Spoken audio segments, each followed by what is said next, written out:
Taurus, sandali lang, huwag ka munang mag-scroll.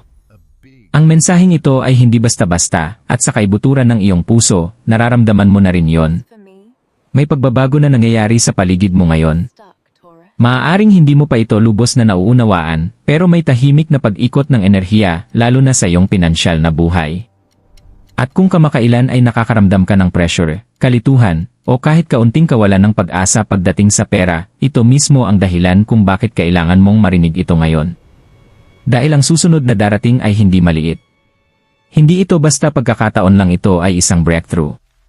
Isang sandali na may kapangyarihang baguhin kung paano ka kumikita, paano ka nabubuhay, at kung paano mo nakikita ang iyong sarili. Pero heto ang babala, Taurus. Kung hindi mo papansinin ang mga senyales, kung isasantabi mo lang ito, tulad ng iba, maaari mong palampasin ito. At hindi ito dumarating ng 2 beses. May isang financial blessing na papalapit sa iyo ngayon, tahimik, hindi inaasahan mula sa direksyong hindi mo tinitingnan. At sa mga susunod na sandali, mauunawaan mo ng eksakto kung bakit ito nangyayari. At kung ano ang dapat mong gawin bago ito tuluyang dumating. Taurus, maging tapat tayo sandali. Ang nakaraang ilang buwan ay hindi naging madali para sa iyo, lalo na pagdating sa pera. Sinubukan mo, nagsikap ka, naghintay ka ng may pasensya, pero kahit paano, parang hindi gumagalaw ang mga bagay ayon sa inaasahan mo. Ang mga oportunidad ay naantala, ang mga plano ay hindi naging maayos, at minsan pakiramdam mo kahit gaano ka pa magtrabaho, hindi tumutugma ang resulta sa iyong pagsisikap. At nakakapagod iyon. May mga pagkakataon na kinwestiyon mo ang sarili mo. Mga sandaling tinanong mo, may mali ba sa ginagawa ko? O mas masakit pa? Baka hindi talaga ito para sa akin. Pero Taurus, ang pakiramdam na stuck ka. Ang bigat na dala mo. Hindi ito failure. Ito ay phase ng paghahanda. Dahil minsan, bago dumating ang isang malaking financial shift sa buhay mo, bumabagal ang lahat. Hindi para parusahan ka, kundi para ialin ka. Para turuan ka ng pasensya, patalasin ang iyong instinct, at tahimik na ayusin ang mga bagay sa likod ng mga eksena na hindi mo pa nakikita. At kung napansin mo rin na may mga taong lumalayo, nagbabago ang mga plano ng biglaan, o may emosyonal na ups and downs ka, hindi rin yon aksidente. Lahat ay konektado. Dumaan ka sa isang tahimik na transformation, isang paghahandang ginagawa ka para sa mas malaking bagay kaysa sa inaakala mo. Kaya kung pakiramdam mo ay naliligaw ka, pagod, o hindi sigurado sa iyong financial path, humina ka ng malalim. Dahil Taurus, paano kung sabihin ko sa iyo na ang mahirap na phase na ito ay hindi katapusan ng iyong kwento, kundi ang mismong sandali kung kailan nagsisimula ang lahat na magbago. Taurus, ang pinagdadaanan mo ngayon ay hindi basta normal na phase ng buhay. May mas malalim na nangyayari sa ilalim ng surface, isang bagay na hindi mo palubos nakikita, pero tiyak mong nararamdaman. Kamakailan, maaaring napansin mo ang mga kakaibang pattern sa iyong buhay. Mga delay na walang katuturan. Mga pintong nagsasara sa huling sandali. Mga planong biglang nagbabago. Kahit ang mga taong pinagkakatiwalaan mo ay parang lumalayo o nagiging iba ang kilos ng walang paliwanag. At kahit nakaka-frustrate, nakakalito, at minsan hindi makatarungan. Hindi ito random. Ito ay alignment. Sa spiritual na pananaw, kapag malapit na ang isang malaking financial blessing, nagsisimulang magbago ang enerhiya sa paligid ng tao. Ang mga lumang daan ay humihinto gumana. Ang mga dating oportunidad ay nawawalan ng bisa. Maging ang dati mong pag-isip ay nag-iba. Parang pilit kang inilalabas ng buhay sa pamilyar para dalhin ka sa bago. Taurus, nasa phase ka mismo na yon ngayon. Hindi ka hinaharangan ng universe, iniredirect ka nito. Dahil ang hinihiling mo noon ay maliit lamang na bersyon ng kung ano talaga ang paparating. At minsan, kapag mas malaki ang blessing kaysa inaasahan mo, hindi pwedeng maging madali o predictable ang daan papunta dito. Kaya unang lumalabas ang kalituhan. Kaya may katahimikan. Kaya may delay bago ang breakthrough. Dahil may inihahandang bagay para sa iyo na nangangailangan ng espasyo. Maaaring hindi mo napapansin, pero nagbabago rin ang mindset mo. Mas nagiging maingat ka sa desisyon. Mas aware ka sa intensyon ng ibang tao. Mas pinipili mo kung saan mo ilalagay ang enerhiya mo. Hindi iyon overthinking. Iyon ay spiritual growth. At Taurus, ang growth na ito ay direktang konektado sa iyong financial future. Dahil ang bersyon mo na tatanggap ng blessing na ito ay hindi na pwedeng maging dating ikaw na madaling mag-doubt. Ginagawa kang mas matatag, mas focused, mas stable, isang taong handa sa paparating. May mga senyales din sa paligid mo na maaaring hindi mo pinansin. Maliliit na coincidence. Paulit-ulit na numbers. Bigla ang thoughts na parang hindi random. Mga sandaling parang may mangyayari pero hindi mo maipaliwanag. Iyon ay signals. Hindi mula sa takot kundi mula sa alignment. Mas malapit ka kaysa sa iniisip mo. At kahit hindi mo pa nakikita ang buong larawan, lahat sa likod ng eksena ay gumagalaw na pabor sa'yo. May mga oportunidad na kinokonekta. May mga sitwasyong inaayos. Ang timing ay ina-adjust ng perpekto. Taurus, hindi ito oras para sumuko. Ito ang oras kung saan ang lahat ng hindi nakikita ay mas masipag na gumagalaw kaysa sa nakikita. Dahil ang paparating sa iyo ay hindi ordinaryo. Ito ay pagbabago sa iyong financial reality na hindi lang magbabago ng kasalukuyan mo kundi magbabago rin kung paano ka naniniwala sa timing, pasensya, at tadhana. Taurus, makinig kang mabuti ngayon dahil dito na nagsisimulang maging mas intense ang lahat. Ang paparating sa iyo ay hindi isang bagay na agad magpapakita ng malakas. Hindi ito darating sa isang dramatikong paraan na agad mong maintindihan. Sa halip, darating ito ng tahimik sa paraang maaaring hindi mo agad mapapansin. At iyan mismo ang dahilan kung bakit maraming tao ang nakakaligtaan ang kanilang mga big breakthrough moments. Dahil inaasahan nila ang isang bagay na halata. Isang bagay na maingay. Isang bagay na malinaw na nagsasabing, ito na ang iyong biyaya. Pero iba ang sitwasyon mo. Ang iyong financial shift ay dahan-dahang gumagalaw sa pamamagitan ng timing, sa pamamagitan ng mga tao, at sa pamamagitan ng mga oportunidad na unti-unting nagkakahanay sa likod ng iyong buhay. Maaaring magsimula kang makapansin ng maliliit na bagay sa lalong madaling panahon. Isang pag-uusap na tila walang halaga pero nananatili sa iyong isipan ng mas matagal kaysa inaasahan. Isang mensahe, isang ideya, o kahit isang biglaang paalala ng isang bagay na halos nakalimutan mo na. Sa una, mukhang karaniwan lang ito. Pero sa huli, mauunawaan mo iyon pala ang simula ng lahat ng pagbabago. Taurus, huwag mong maliitin ang maliliit na simula ngayon. Dahil ang mukhang maliit ngayon ay konektado sa isang mas malaking bagay. May malakas ding posibilidad na may opportunity na darating mula sa lugar na hindi mo kasalukuyang pinagtutuunan ng pansin. Isang bagay sa labas ng iyong karaniwang routine. Sa labas ng iyong inaasahan. Maaaring kahit sa labas ng iyong comfort zone. At ang una mong magiging reaksyon ay maaaring baliwalain ito. O ipagpaliban. O isipin, baka sa susunod na lang. Pero dito ka dapat maging maingat. Dahil hindi ito basta ibang option, isa itong pintuan. At sa likod ng pintuang iyon ay momentum. Kapag pumasok ka roon, magsisimulang gumalaw ang mga bagay ng mas mabilis kaysa sa nakasanayan mo. Ang mga sitwasyon ay magsisimulang mag-alin sa paraang tila sobrang perpekto para maging aksidente lamang. Darating ang mga tao sa tamang oras. Mangyayari ang mga pag-uusap sa tamang sandali. Kahit ang mga delay na naranasan mo noon ay biglang magkakaroon ng kahulugan. Pero bago mangyari yon, may isang mahalagang bagay kang dapat maunawaan. Ang iyong financial blessing ay hindi lang darating bilang pera lamang. Darating ito bilang isang chain reaction. Isang pangyayari na susundan ng isa pa, isang oportunidad na magbubukas ng iba, isang desisyon na magbubukas ng panibagong landas. Kaya parang mabagal ang lahat ngayon. Dahil hindi ito isang simpleng breakthrough, isa itong sunod-sunod na pagbabagong naghahanda sa iyong buhay. Taurus, maaari ka ring makaramdam ng kakaibang hila sa loob mo sa mga darating na araw. Isang pakiramdam na may mangyayari kahit wala pang nakikitang pagbabago. Ang pakiramdam na yon ay hindi imahinasyon. Ito ay awareness. Lumalakas ang iyong intuition dahil papalapit na ang tamang timing mo. At ito ang mahalagang bagay. May mga sandaling mas lalakas ang kalituhan bago dumating ang linaw. Maaaring magduda ka sa isang desisyon. Maaaring hindi ka sigurado sa direksyon. Maaaring pakiramdam mo umiikot ka lang. Pero iyon mismo ang huling phase bago magsimula ang galaw. Dahil bago magbukas ang pinto, kadalasan ay tahimik muna ang paligid. Huwag mong hayaang lokohin ka ng katahimikang iyon. Sa likod ng eksena, mabilis ang mga nangyayari. Inihahanda ang mga oportunidad. Binubuo ang mga financial pathways.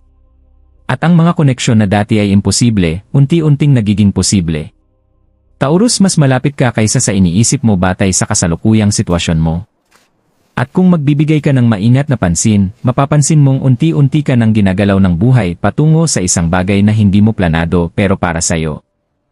At kapag dumating na ito, maiintindihan mo kung bakit kailangang maghintay sa ganitong paraan. Taurus, higit pa sa pera at mga oportunidad, may isa pang bagay na tahimik na konektado sa iyong kasalukuyang paglalakbay. Ang iyong puso. Dahil habang ang iyong isip ay nakatuon sa stability, survival, at pagbuo ng mas magandang kinabukasan, ang iyong emosyon ay dumadaan din sa sarili nitong tahimik na laban. Maaaring pakiramdam mo ay hindi ka naiintindihan. Maaaring may mga damdamin kang kinikimkim na hindi mo ganap na naipapahayag. O marahil pakiramdam mo ay walang tunay na nakakakita ng bigat na dala mo sa loob. At Taurus, totoo ang bigat na yon. Maaaring may isang tao mula sa iyong nakaraan o kasalukuyan na may natitirang koneksyong enerhiya sa iyo. Kahit hindi na kayo nag-uusap, kahit may distansya na, may natitirang hindi pa tapos sa emosyonal na espasyong iyon. Hindi ito kailangang maging dramatic o maingay, minsan ito ay tahimik na alaala, hindi nasabi na damdamin o mga thought na bumabalik kapag hindi mo inaasahan. At mahalagang maintindihan mo ito. Ang iyong emosyonal na buhay ay hindi hiwalay sa iyong financial journey. Mas konektado sila kaysa sa inaakala mo. Dahil kapag mabigat ang puso mo, mas mabigat ding magdesisyon. Kapag magulo ang emosyon, nagiging magulo rin ang direksyon. Pero kapag nagsimulang gumaan ang emosyonal mong enerhiya, lahat ng iba ay mas madaling dumaloy, kasama ang iyong financial path. Taurus, posible rin na may paparating o unti-unting pumapasok na bagong tao sa iyong energy field. Maaaring dumating ito sa hindi inaasahang paraan, sa pamamagitan ng pag-uusap, koneksyon, o timing na parang coincidence. Pero sa loob-loob mo, hindi ito mararamdaman na random. Parang pamilyar ito sa isang kakaibang paraan. Parang ang buhay mo ay dahan-dahang dinadala ka sa sandaling ito nang hindi mo namamalayan. At ang koneksyong ito, bago man o luma, ay may mahalagang papel sa iyong emotional stability.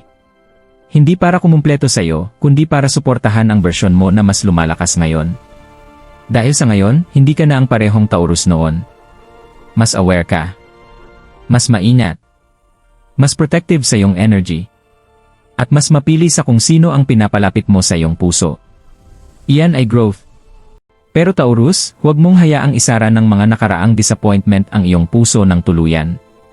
Dahil isa sa mga dahilan kung bakit papalapit ang iyong blessing ay dahil handa na ang iyong energy na tumanggap, hindi lang sa financial, kundi pati sa emotional level. At kapag nag-aliin ang dalawang ito, kapag ang emosyonal mong mundo at material na mundo ay nagsimulang maging stable ng sabay, doon mo mararamdaman ang tunay na balance.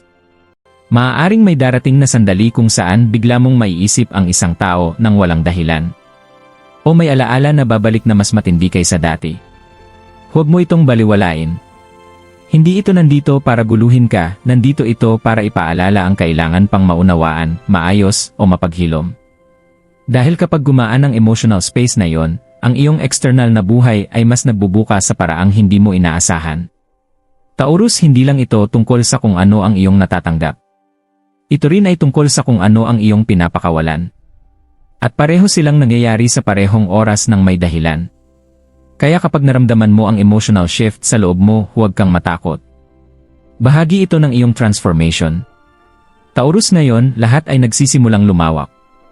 Dahil ang pumapasok sa iyong buhay ay hindi na lang key possibility o sign, nagsisimula na itong mag-materialize sa physical world. At dito nagsisimula ang iyong financial energy na mag-shift mula sa paghihintay patungo sa pagtanggap. Mapapansin mo na maaaring magbago ang mga sitwasyon tungkol sa pera. Kung saan may delay noon, magkakaroon na ngayon ng movement. Kung saan may kalituhan, magkakaroon ng clarity.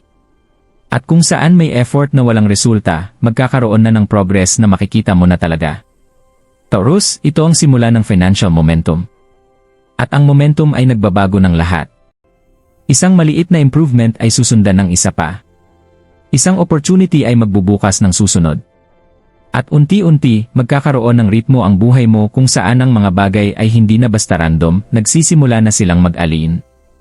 Papunta ka sa phase kung saan ang iyong effort ay hindi na magiging sayang. Kahit ang maliliit na actions mo ay magkakaroon ng mas malaking impact kaysa dati. Ang mga ideyang dati ay too risky o too far ay biglang magiging realistic. At ang mga opportunity na dati mong binaliwala ay maaaring sila pa ang magtulak ng iyong buhay pasulong. Pero Taurus, ang expansion na ito ay hindi lang tungkol sa mas malaking kita, ito ay tungkol sa pagiging mas capable na humawak ng mas malaki. Dahil ang financial growth ay hindi lang tungkol sa income, ito ay tungkol sa mindset. At ang mindset mo ay nagbabago na. Nagsisimula ka ng mag-isip ng iba. Nakikita mo na ang value sa mga bagay na dati ay uncertainty. Nagiging mas strategic ka, mas aware, at mas intentional sa iyong decisions. Iyan mismo ang naghahanda sa tao para sa long-term success. Maaaring may pagkakataon na paparating kung saan may bagong source of income ang lalabas sa buhay mo. Maaaring ito ay work, side opportunity, collaboration, o isang bagay na hindi mo pa naisip noon. Una, maaaring mukhang simple lang ito. Pero Taurus, bigyang pansin mo. Dahil ang simpleng simula ay madalas may dalang pangmatagalang expansion. Hindi ito tungkol sa mabilis na kita lang. Ito ay tungkol sa pagbuo ng stable na foundation na patuloy na lalaki sa paglipas ng panahon. Isang bagay na hindi lang magbabago ng kasalukuyan mo, kundi pati ng future stability mo. At habang lumalakas ang enerhiyang ito, mapapansin mo ang isang napakalakas na pagbabago. Bumabalik ang confidence mo. Ang mga bahagi ng buhay mo na dati ay puno ng duda ay magiging manageable na. Ang mga goals na dati ay malayo ay magiging achievable na. At ang financial pressure na dati ay mabigat ay unti-unting luluwag. Taurus, ang success ay hindi laging maingay sa simula. Minsan nagsisimula ito ng tahimik, mga maliliit na pagbabago na mukhang walang halaga, pero sa huli ay nagiging pundasyon ng lahat. At iyan mismo ang nangyayari sa iyo ngayon. Papunta ka sa phase ng expansion kung saan wala ng static. Lahat ay gumagalaw. Lahat ay lumalago. At lahat ay nagsisimulang tumugon sa iyong energy sa bagong paraan. Kaya kung nararamdaman mong may pagbabago, kahit maliit lang, huwag mo itong baliwalain. Dahil ganito nagsisimula ang financial transformation. Tahimik tapos malakas tapos permanente. Taurus, ito na ang rurok ng lahat ng iyong pinagdaanan. Sa ngayon, lahat ng unti-unting nangyari sa iyong buhay, ang mga delay, kalituhan, bigat ng emosyon, at pressure sa pera, ay umaabot na sa isang punto ng linaw. At mula rito, hindi na magiging pareho ang pakiramdam ng lahat. Dahil ang susunod ay hindi lang simpleng improvement. Ito ay transformation. Taurus, may isang malakas na katotohanan na kailangan mong tanggapin ngayon, walang kahit ano sa buhay mo ang talagang tumigil. Kahit pakiramdam mo ay walang nangyayari, may hinuhubog sa likod ng mga eksena. Ang bawat setback ay nagre-redirect sa iyo. Ang bawat delay ay nagpoprotekta sa iyo mula sa maling timing. At ang bawat emotional challenge ay nagpapalakas sa iyong kakayahan para sa paparating. At ngayon nagsisimula ng lumitaw ang resulta ng paghahandang iyon. Papunta ka sa phase kung saan ang hesitation ay hindi na magkokontrol sa iyo. Ang kalituhan ay hindi na magdidikta ng desisyon mo. At ang financial uncertainty ay unti-unting mawawala ang impluensya nito sa iyong mindset. Sa halip, may bago na pumapalit. Linaw. Kumpiyansa. Galaw. Taurus, ito ang sandali kung saan muli mong makikilala ang sarili mong lakas. Hindi sa theory kundi sa tunay na karanasan. Mapapansin mo na ang mga desisyon ay mas nagiging madali. Ang mga oportunidad ay mas nagiging aligned. At ang mga bagay na dati mong hindi maintindihan ay unti-unting magkakaroon ng kahulugan.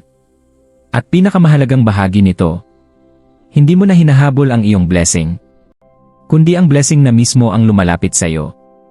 Ang enerhiya sa paligid mo ay nag-shift patungo sa attraction, hindi na pagod na paghabol. At kapag tuluyang nangyari ito, mararamdaman mo ang malaking pagbabago sa kung paano tumutugon ang buhay sa iyo. Pero Taurus, huwag mong maliitin ang sandaling ito. Dahil ang mga climax sa buhay ay hindi lang emosyon, ito ay turning points. Kung ano ang pipiliin mo, paano ka magre-react, at ano ang paniniwalaan mo ngayon ay may epekto sa susunod na kabanata. Kaya kung nararamdaman mong may nagbabago sa loob mo, huwag mo itong baliwalain. Hindi ito kalituhan. Ito ay arrival. At habang nagsasara ang chapter na ito, may bago nang nagbubukas kung saan ang lahat ng iyong hinintay ay unti-unting nagiging tunay at nakikitang realidad. Taurus, bago matapos ang mensaheng ito, may mahalagang bagay kang dapat gawin. Kung kahit papaano ay nakarelate ka sa mensaheng ito, huwag mo itong baliwalain. Dahil hindi lang ito random na salita, ito ay salamin ng pinagdadaanan mo ngayon. Sa ngayon, nasa transition phase ka. At sa ganitong mga sandali, mahalaga ang awareness. Ang kinikilala mo mas nag-aalin sa'yo. Ang hindi mo pinapansin mas natatagalan. Kaya kung pakiramdam mo ay para sa'yo ang mensaheng ito, tanggapin mo bilang sign na hindi ka stuck, nasa gitna ka lang ng pagbabago. At Taurus, mahalaga ito. Huwag hayaang hadlangan ng duda ang kung ano ang unti-unting nangyayari para sa'yo. Sa halip, manatiling bukas. Manatiling aware. At maging handa sa mga bagay na darating sa hindi inaasahang paraan. Kung naniniwala kang para sa'yo ang mensaheng ito, i-comment mo. I am ready for only financial blessing. Dahil minsan, ang pagsasabi nito ay tumutulong para mas maging malinaw ang pagtanggap. At kung hindi mo pa nagagawa, i-like ang video at mag-subscribe para hindi mo ma-miss ang susunod na mensaheng maaaring para sa'yo. Taurus, tandaan mo ito, walang naantala magpakailanman. Ang para sa'yo ay paparating na. Kailangan mo lang itong makilala pag dumating na ito.